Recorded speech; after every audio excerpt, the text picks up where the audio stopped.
Ladies and gentlemen, nandito sila sa Blue Buffs. Hindi man makakakuha ng Blue Buffs itong si Cage, pero nandoon ang Taunt. Ladies and gentlemen, nandoon ang talon, pero yung ating Rayran makakakuha ng kill. May kapalit doon si Skirts ay tutumba. Trigger will fall down as well. 2v3 natin mga Tasmanian pumasok. Eto na ang Min1 Fury, pero pumasok dito itong si Cazador. Tumalon na naman dito yung Zaz. Nandoon na rin El Cazador will fall down. Kinalmot sila ni Rayra. Skibidi will fall down as well. Pero talon yung kanyang Infernal Pursuit dito ni Skirts. Medyo pulado siya rito. Kailangan yung umuwi. Dominators decent. Kinasa na. Uy, medyo makunachi pa siya doon. Medyo masakit doon. Pero may naiwan. Uy, naglag tayo. Pero yung ating Primal Rat doon na rin. Pumagsak si Dejo dito. Kalkal na naman. Trigger will kill.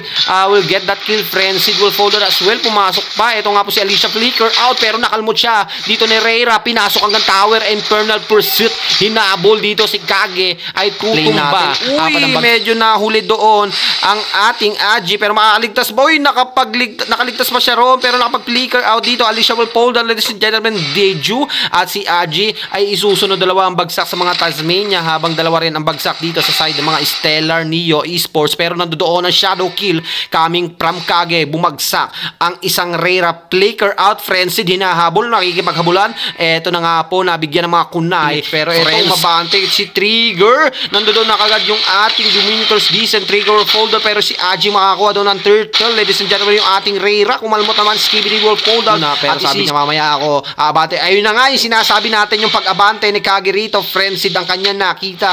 At eto na, isusunod si Skirts. Sumalon. Infernal Pursuit. Pero nandoon ang chain ni Agi. Makakaligtas ba with this Dejo ay tutumba Rayra. Ayun na nga po ang ating shortcut. Pag na pumasok na sa shortcut itong si Rayra, kumalkal. Si Skibidi gustong tumakbo pero Rayra will fall down. Ladies and gentlemen, sinong isusunod? Ayun na nga po, Frenzied will fall down with that shadow kill coming from Kage. Nahuhuli rito ang ating Skirts. Hinahabol siya ni Alicia. El Cazador nandito na rin pero medyo naligaw. Si Skirts nakakasalubong pa. Ito nga pong si Trigger. 2v1 situation, 3v2 situation, 4v2 situation, pero pumasok si ating Papa Trigger. Nandoon na tumalo na. Dejo will fall down, ladies and gentlemen, pero ipapalit dito si Skirts. Tumakbo si Agi pero nahabol siya rito. Ito si Trigger medyo pulado. Ayun na nga po ang kanyang pagbagsak. Tatlong pinasok hanggang tower na Taunt. Ito na nga po si Frenzied.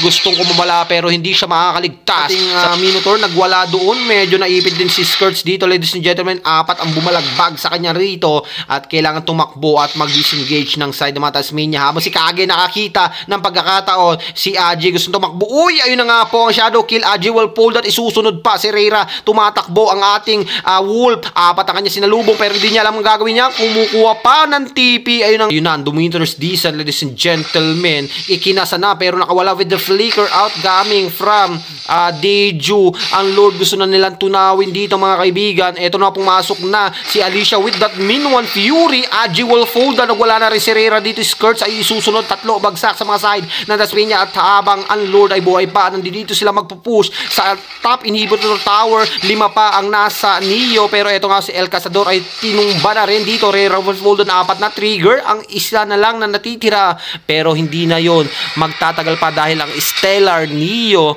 Esports ang magwawagi.